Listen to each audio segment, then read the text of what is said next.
Assalamu alaikum and welcome to my channel True Eyes.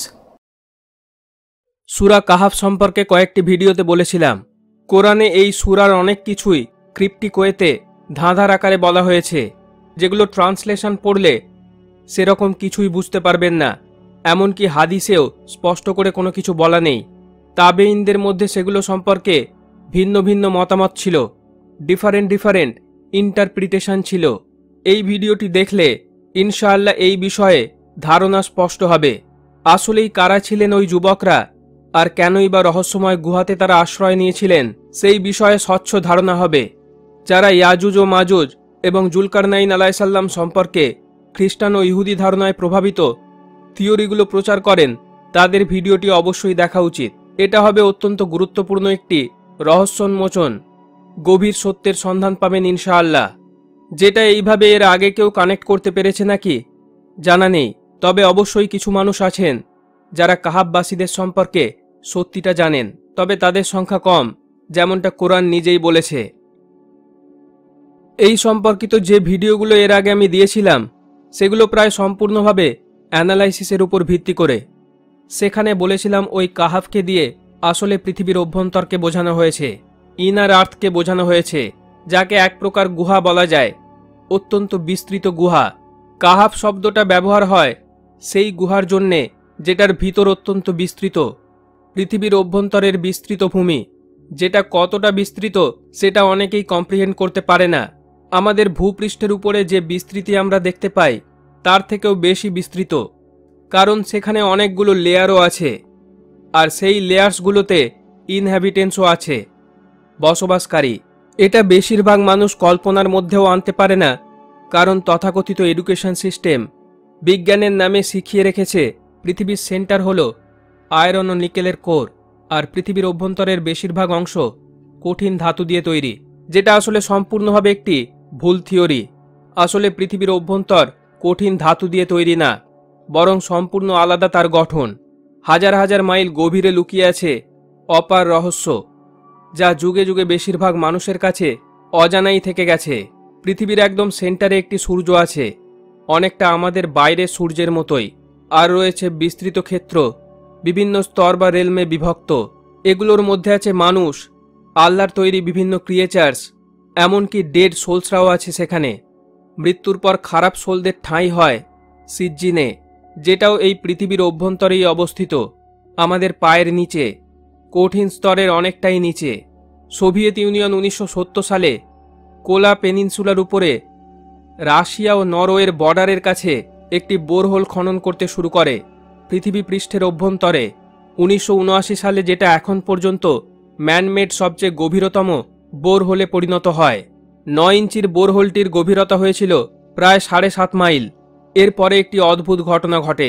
ওই বোরহোলটি থেকে কর্মরত অফিসার ও কর্মীরা একটি ভয়ানক শব্দ শুনেছিল, যেটাকে হেল সাউন্ডও বলা হয়, আর তারা ওই জায়গায় কিছু সুপার ন্যাচারাল এক্সপিরিয়েন্সও করেছিল। এই সাউন্ডটা এসেছিল ওই সিজ্জিন থেকে, যেখানে খারাপ সোলদের উপর টর্চার হচ্ছিল। এই রকম ছিল সাউন্ডটি।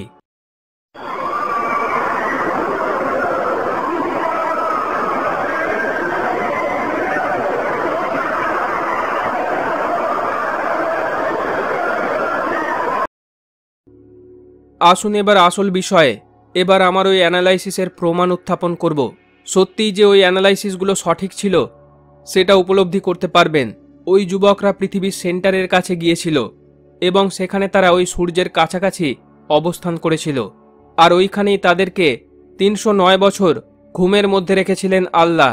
এখানে একটা কথা বলে রাখি, সূরা কাহাফের গোপন বিষয়গুলো কিছু সুনির্দিষ্ট কারণে গোপনে ছিল, যেগুলো মানুষের কাছে রিভিলড হয়নি।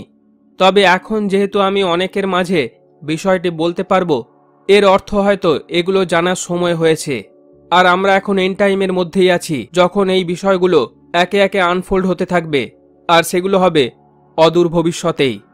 একটি অত্যন্ত প্রাচীন এমারাল্ড ট্যাবলেটে এই কাহাববাসীদের ব্যাপারে তথ্য দেওয়া আছে, যেটা আমি পেলাম খ্রিস্টপূর্ব 36,000 বছর আগের লেখা।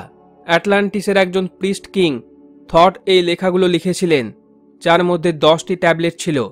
এমারাল্ডের ওই ট্যাবলেটগুলো এমনভাবে বানানো হয়েছিল যাতে তার উপর কখনো কোনো ওয়েদারিং এফেক্ট না পড়ে, কখনোই সেটা যেন কোনোভাবে বিক্রিয়া না করে, সম্পূর্ণভাবে যাতে ট্যাবলেটগুলো অপরিবর্তনশীল থাকে। ওই ট্যাবলেটগুলোর পারমাণবিক স্ট্রাকচার ফিক্স করে দেওয়া হয়েছিল। সুদীর্ঘ সময় পরে ইজিপ্টের গ্রেট পিরামিড থেকে এই লিপিগুলো পাওয়া গিয়েছিল। 1925 সালে ডরিয়াল এই লিপিগুলোর লিটারাল ট্রান্সলেশন করেন। তার এই হুবহু অনুবাদের কিছু অংশ পাবলিশ করা হয়। দুটো ট্যাবলেটের মধ্যে এমন কিছু জিনিস লেখা ছিল যেটা মাস পাবলিকের কাছে প্রকাশ করাকে তারা সমীচীন মনে করেননি। ডরিয়াল ছিলেন গ্রেট হোয়াইট লজের সুপ্রিম ভয়েস। এই থট আসলে কে ছিলেন সেটা পরে ডিটেলে জানানো হবে। এখন আপনাদের সামনে সেকেন্ড ট্যাবলেটের লেখাগুলো পড়ব। ট্যাবলেটগুলোতে কবিতার আকারে বলা হয়েছে, ধাঁধার আকারে অনেক গোপন বিষয় তুলে ধরা হয়েছে। শুরুতেই রাইটার একটি ইনস্ট্রাকশন দিয়েছেন যে এই লেখাগুলো একজনকে বারংবার পড়তে হবে, 1000 বার হলেও পড়তে হবে, তবে সে এটার আসল মিনিং উপলব্ধি করতে পারবে, গভীর উইজডম পাবে, যেটা তার জন্য মঙ্গলময় হবে। আলহামদুলিল্লাহ, বিষয়গুলো আমি একবার পড়ার পরেই বুঝতে পেরেছি। যেগুলো দেওয়া আছে সেগুলো সত্যি চমকে দেওয়ার মতোই। এগুলোই অ্যাকচুয়াল উইজডম, এগুলোই প্রকৃত নলেজ, যেগুলো মানুষের কাছে সেইভাবে তুলে ধরা হয় না। আমি কোনো কাব্যিক ভাষায় বা কবিতার ছন্দে ধাঁধার আকারে কিছু বলবো না, অত্যন্ত সহজ সরল ভাষায় মূল জিনিসটা তুলে ধরব, যেগুলো এখানে বলতে চাওয়া হয়েছে। সমস্ত ট্যাবলেটগুলো নিয়েই পরপর আলোচনা করা হবে ইনশাআল্লাহ। ইনশাআল্লাহ উপকৃত হবেন। এই ভিডিওতে আপনাদের সামনে সেকেন্ড ট্যাবলেটের লেখাগুলো পড়ব। এখানেই সূরা কাহাফের বিষয়বস্তু পাবেন, দ্য হলস অফ অ্যামেন্টি। অ্যামেন্টি অথবা অ্যামেন্টেড এই কথাটির অর্থ হলো যেখানে সূর্য অস্ত যায়, এবং এর কাছে এই আন্ডারওয়ার্ল্ডে যাওয়ার এন্ট্রান্সটি পড়ে। এন্ট্রান্স অর্থাৎ প্রবেশ পথ। তাহলে অ্যামেন্টির সাথে আন্ডারওয়ার্ল্ডের সম্পর্ক আছে। আন্ডারগ্রাউন্ড আসলে কোনটাকে বলা হয় সেটা আমি এই ভিডিওতেই বলেছিলাম। এটাই পাতালকে বোঝায়। দেখুন, যেটা পৃথিবীর সেন্টারকে নির্দেশ করছে, এবং এটা স্তরে স্তরে বিভক্ত, যেখানে স্তরগুলোতে বসবাসকারীরাও আছে। হল বলতে আমরা বুঝি বিস্তৃত একটি লম্বা কক্ষ, যেই কক্ষটি আকারে অনেক বড়। এবার দেখুন এখানে কি বলছে, deep in the earth's heart lie the halls of Amenti, far beneath the islands of sunken Atlantis. তাহলে হলস অফ অ্যামেন্টি এই জায়গাটি পড়ে অত্যন্ত গভীরে পৃথিবীর হার্টের মধ্যে। যে কোনো বডির সেন্ট্রাল বা ইনারমোস্ট পার্টকে বলা হয় হার্ট। অত্যন্ত গভীরে পৃথিবীর সেন্টারে এই হলস অফ অ্যামেন্টি আছে। অ্যাটলান্টিসের যে আইল্যান্ডটি ডুবে গিয়েছিল তার নিচে অনেক গভীরে।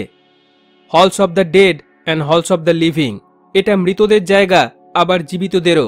ব্যাথ in the fire of the infinite all, এটার ব্যাখ্যা আমি বিস্তৃত পরে দেব। Far in the past time lost in the space time the children of light look down on the world, সুদূর প্রাচীনকালে যেটা স্পেস টাইমে হারিয়ে গেছে, এতটা অতীত, অর্থাৎ এখানে অত্যন্ত অতীত সময়ের কথা বলা হচ্ছে।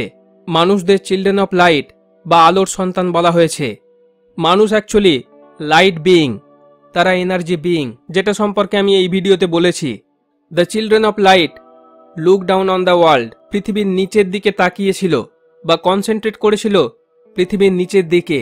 C the children of men in their bondage bound by the force that came from beyond, ওই মানুষগুলো একটি বন্ধনের মধ্যে আবদ্ধ ছিল, যে বন্ধনের তীব্রতা ছিল অত্যন্ত বেশি, চিন্তার বাইরে ছিল সেটা শক্তি।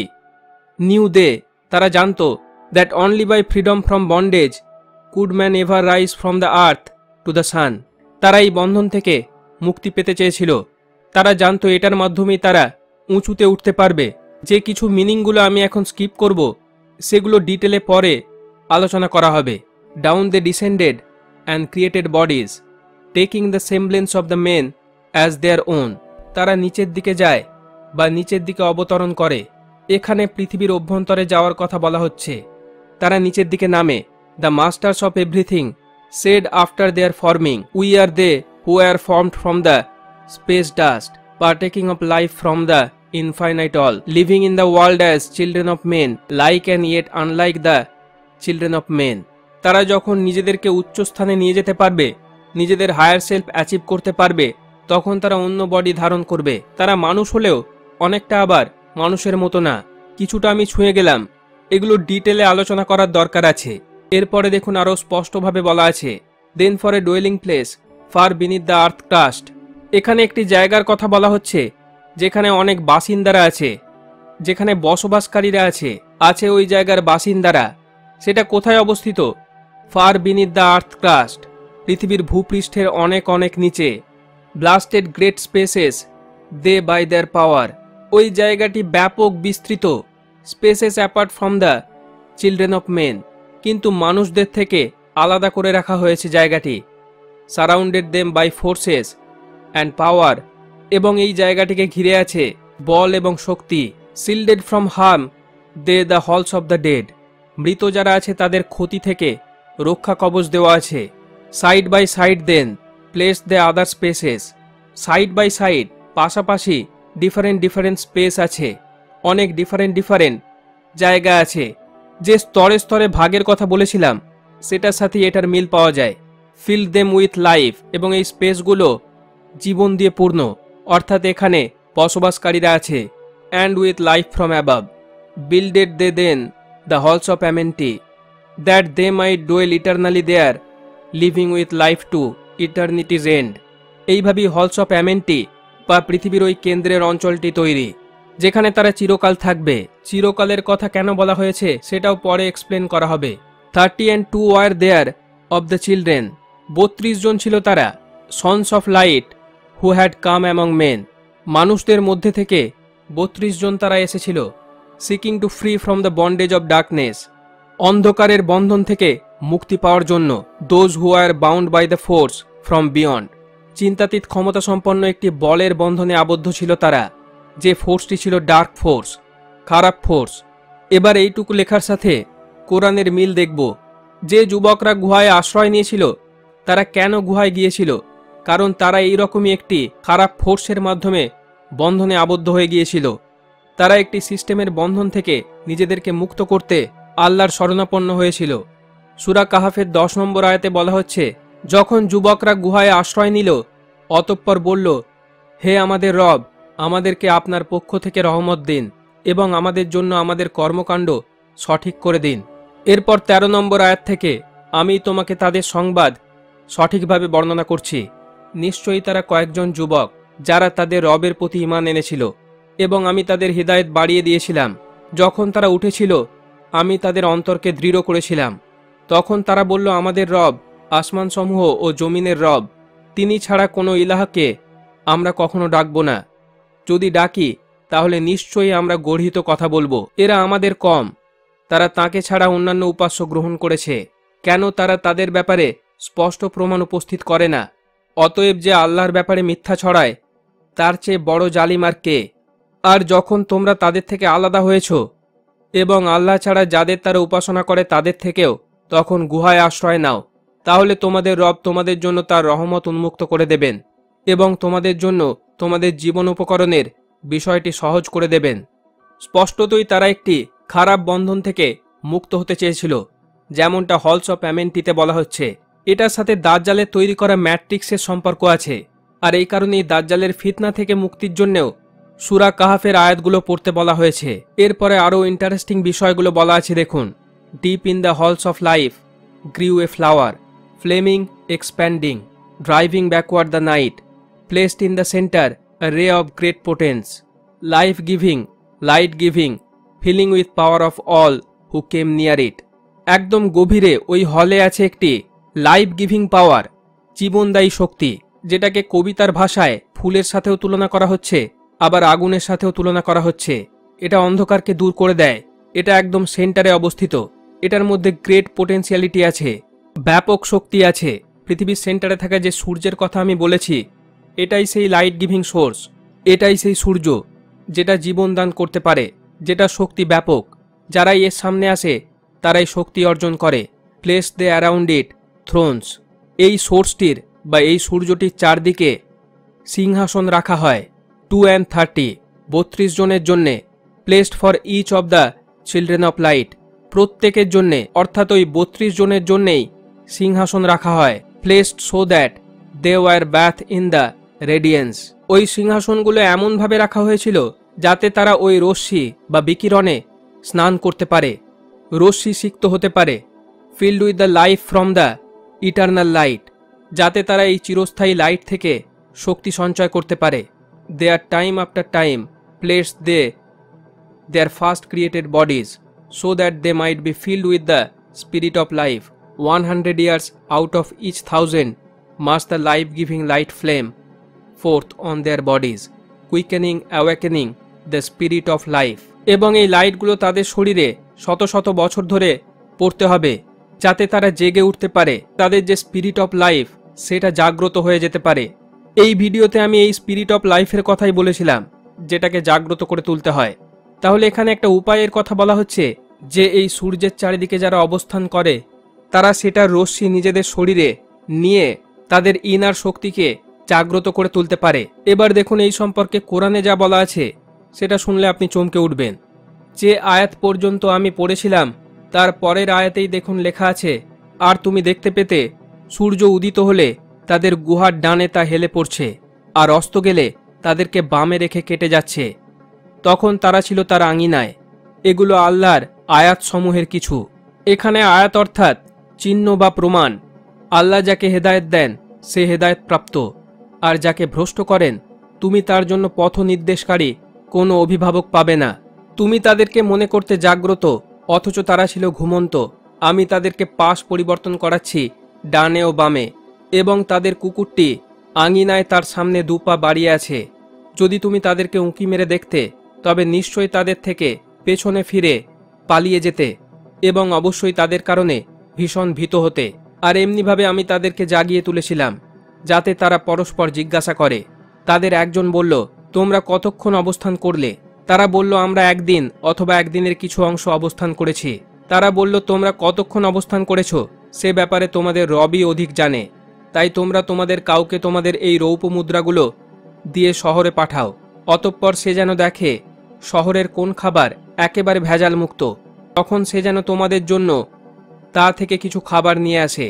আর সে অবশ্যই সাবধানতা অবলম্বন করবে এবং কাউকে যেন তোমাদের ব্যাপারে না জানায়। গুহাবাসীরা কতক্ষণ ঘুমিয়েছিল সেটাও 25 নম্বর আয়াতে বলা আছে। আর তারা তাদের গুহায় অবস্থান করেছে 300 বছর, এবং এর সাথে অতিরিক্ত হয়েছিল 9। দেখুন হলস অফ অ্যামেন্টিতেও একটা সময়ের কথা বলা হচ্ছে, শত শত বছরের কথা বলা হচ্ছে, যেটার সাথেও মিলে যায়। দেখুন অত্যন্ত চমকপ্রদভাবে আল্লাহ কোরআনে কাহাববাসীদের ব্যাপারে বলতে গিয়ে স্পেসিফিক্যালি এই সূর্যের কথা বলেছেন। ঘুমিয়ে থাকা অবস্থায় তাদের সাথে কি ঘটেছে সেই কথা বলতে গিয়ে শুধুমাত্র সূর্যের কথাই বলেছেন, অর্থাৎ ওই সূর্যের আসল ভূমিকা ছিল। ঠিক এটাই হলস অফ অ্যামেন্টিতেও বলা হচ্ছে। এই সূর্য আসলে সোর্স অফ লাইট, যেটা একজন মানুষের স্পিরিটকে জাগ্রত করে তুলছে। There in the circle from eon to eon sit the great masters living a life not known among men. There in the halls of life they lie sleeping. দেখুন এখানে কিছু great মহান মাস্টারদের কথা বলা হচ্ছে, মহান শিক্ষক, যারা ওই জায়গায় ঘুমিয়ে থাকে। Free flows their soul through the bodies of men time after time while their bodies lie sleeping, incarnate they in the bodies of men, teaching and guiding onward and upward. এই সব মাস্টারগুলো মানুষকে শিক্ষা দেয়। যে প্রকৃত শিক্ষার বিষয়টি নিয়ে আমি বলছি, তাদেরকে লাইটের সংস্পর্শে আসার শিক্ষা দেওয়া হয়। তারা যে লাইট বিইং, তারা যে এনার্জি দিয়ে তৈরি, সেই সত্যের শিক্ষা তারা মানুষকে দেয়, এবং যুগে যুগে তারা এই কাজটি করে আসছে।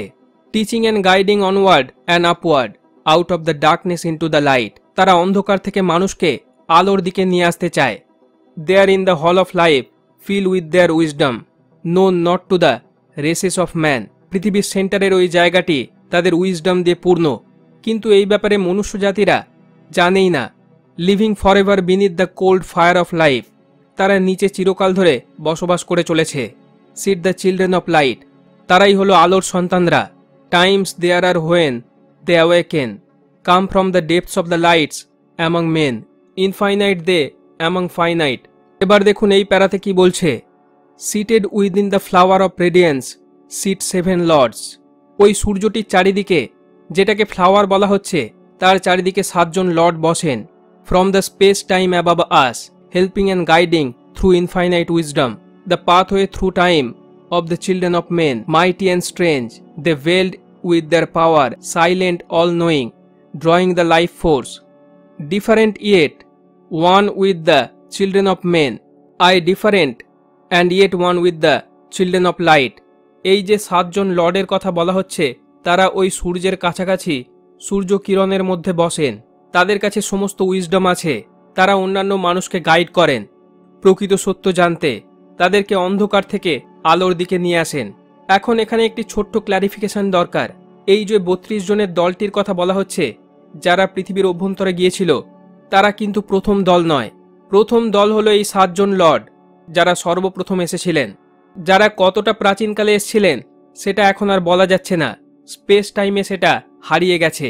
সুদূর প্রাচীনকালে তারা এসেছিলেন, কিন্তু তারপরে আরও অনেক গ্রুপ এখানে এসেছে এবং তারা নিজেদেরকে অ্যাওয়েকেন করেছে, তাদের এনার্জিকে জাগ্রত করেছে। তারা নিজেদেরকে হায়ার স্ট্যাটাসে উন্নীত করেছেন, অন্ধকার থেকে সম্পূর্ণভাবে আলোর দিকে নিয়ে গেছেন। সংখ্যা কোনোই গুরুত্ব রাখে না। তারা কতজন এসেছিল এটা বড় কথা না, তারা সেখানে এসে কি করেছিল, কি রেজাল্ট তারা পেয়েছিল, সেটাই ইম্পর্টেন্ট। তবে এনাদের সম্পর্কে পরের ভিডিওতে আরও বিস্তারিত আলোচনা করা হবে ইনশাআল্লাহ। জুলকারনাইন আলাইহিস সালাম সম্পর্কে বলতে গিয়ে এরকম বলা হয় যে তিনি ছিলেন হয়তো সাইরাস দ্য গ্রেট, বা তিনি ছিলেন আলেকজান্ডার দ্য গ্রেট। এই রকম বিভিন্ন থিওরি উত্থাপন করা হয় এবং সেগুলো নিয়ে তর্ক বিতর্ক করা হয়, যেগুলোর সাথে জুলকারনাইন আলাইহিস সালামের দূর দূরান্তরেও কোনো সম্পর্কই নেই। বুঝতে পারবেন জুলকারনাইন আলাইহিস সালাম আসলে কোন জায়গায় গিয়েছিলেন। সূরা কাহফের 83 নম্বর আয়াত। আর তারা তোমাকে জুলকারনাইন সম্পর্কে জিজ্ঞাসা করছে, বলো আমি এখন তার সম্পর্কে তোমাদের নিকট বর্ণনা দিচ্ছি। আমি তাকে জমিনে কর্তৃত্ব দান করেছিলাম এবং সব বিষয়ের উপায় উপকরণ দান করেছিলাম। অতঃপর সে একটি পথ অবলম্বন করল। অবশেষে যখন সে সূর্যাস্তের স্থানে পৌঁছালো, তখন সে সূর্যকে একটি কর্দমাক্ত পানির ঝর্ণায় ডুবতে দেখতে পেল এবং সে এর কাছে একটি জাতির দেখা পেল। আমি বললাম, হে জুলকারনাইন, তুমি তাদেরকে আযাবও দিতে পারো অথবা তাদের ব্যাপারে সদাচরণও করতে পারো। এখানে মাডি স্প্রিং বা কর্দমাক্ত পানির ঝর্ণা, এই কথাটি নিয়ে অনেক তর্ক বিতর্ক হয়। কেন কোরআনে এরকম কথা বলা হলো সেটা নিয়ে অনেকের মনে প্রশ্ন জাগে। এরকম আবার কোথায় আছে? এটা আছে সেই জায়গায় যেখানে সূর্য অস্ত যায়, হলস অফ অ্যামেন্টিতে। অ্যামেন্টি অর্থাৎ যেখানে সূর্য অস্ত যায়। আমি দেখালাম এটা ইনার আর্থকে বোঝায়, পৃথিবীর অভ্যন্তরকে বোঝায়, যেটা আমি এর আগেও বলেছিলাম। সূরা কাহফে বর্ণিত সমস্ত ঘটনা ইনার আর্থের।